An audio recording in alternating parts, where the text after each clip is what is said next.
Front populaire, le Panzer-Ballet du souverainisme, un article de Jean-Yves Camus paru le 27 mai 2020. Je n'ai pas d'idée préconçue sur la revue de Michel Onfray, Front populaire. Comme toute publication, je la jugerai à son contenu. Le projet, tel qu'il est présenté par ses initiateurs, appelle toutefois quelques remarques. La première concerne le titre. Évident rappel de cet épisode de l'histoire française que constitue le gouvernement en place de mai 1936 à avril 1938, sous la direction de Léon Blum. La revue d'Onfray est souverainiste et veut rassembler des contributeurs de droite comme de gauche, soit tout le contraire de ce que fut le Front populaire, une coalition de gauche, seulement de gauche, dont deux composantes au moins, la SFIO et le Parti communiste, étaient internationalistes. Le clin d'œil historique est donc une tromperie. Rassembler la gauche et la droite autour de la nation n'était pas le projet de Blum, qui vit se dresser contre le bloc des gauches un rassemblement de toutes les droites, dont le nom déjà était Front national. Réunir les républicains des deux rives avait été, en 2002, le projet de Jean-Pierre Chevènement. Il reposait sur un axiome simple. Au-dessus de la gauche et de la droite, il y a la République. Des gens de gauche, des gaullistes sociaux s'étaient retrouvés dans le refus du traité de Maastricht et des dérives libérales du Parti socialiste, dans le patriotisme et l'attachement à la laïcité. Difficile d'y retrouver dans la tentative éditoriale d'Onfray ce qui les motivait. Il y manque, par exemple, cette clarté vis-à-vis du Rassemblement national, que le sénateur Jean-Yves Autexier énonçait en expliquant que le pôle républicain, continuation de la campagne chevènementiste, présenterait des candidats aux législatives de 2002 partout sauf dans la dizaine de circonscriptions où il y a un risque Front national.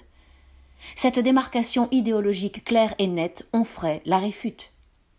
Dans le texte manifeste de la revue, il reproche au système de montrer la liaison viscérale entre la droite libérale et la gauche libérale, puisque les deux se rassemblent toujours contre un candidat qui ne serait pas libéral, qu'il soit issu de la France insoumise ou du Rassemblement national important peu.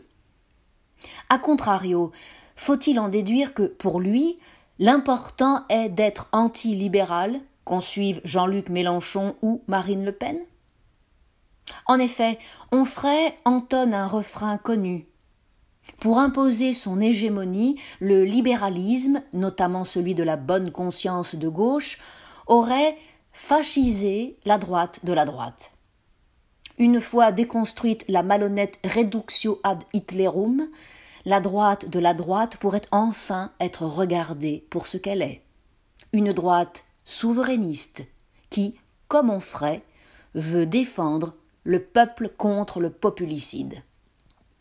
Non, même si le Rassemblement national n'est pas fasciste, on ne peut faire Front populaire avec lui, ni même avec Philippe de Villiers, sauf à retomber dans ce qui fut l'ornière du rassemblement manqué des républicains des deux rives, à savoir que leur conception de la nation convergeait, mais que la question sociale les séparait, malgré les proclamations du contraire. Pourquoi? Parce que le peuple n'est pas une entité homogène. Il est aussi un côté horripilant dans la propension d'Onfray à présenter son projet comme l'expression héroïque d'une minorité opprimée par le politiquement correct. Ouvrez les yeux dans les kiosques, camarades. Vous n'êtes pas minoritaire, loin de là.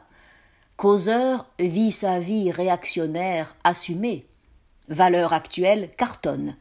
Élément a réussi à redonner à la nouvelle droite une visibilité qu'elle avait perdue depuis le début des années 1980.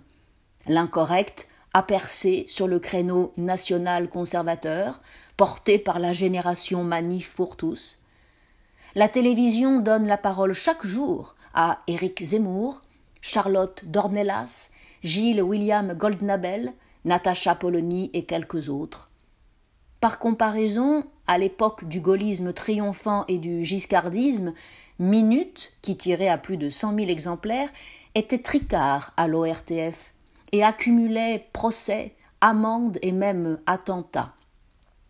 Le mainstream n'exclut plus que Rivarol qui le cherche bien. Front populaire sera donc un titre de plus dans une presse anti-système qui se porte bien. Sa survie dépendra de la loi indépassable du marché honni. Si c'est bon, ce sera lu. Dans le cas contraire, non. À ce stade, une chose est sûre. Aucun journal de la gauche alternative, désormais moribonde en kiosque, n'a jamais fait l'objet d'une telle publicité.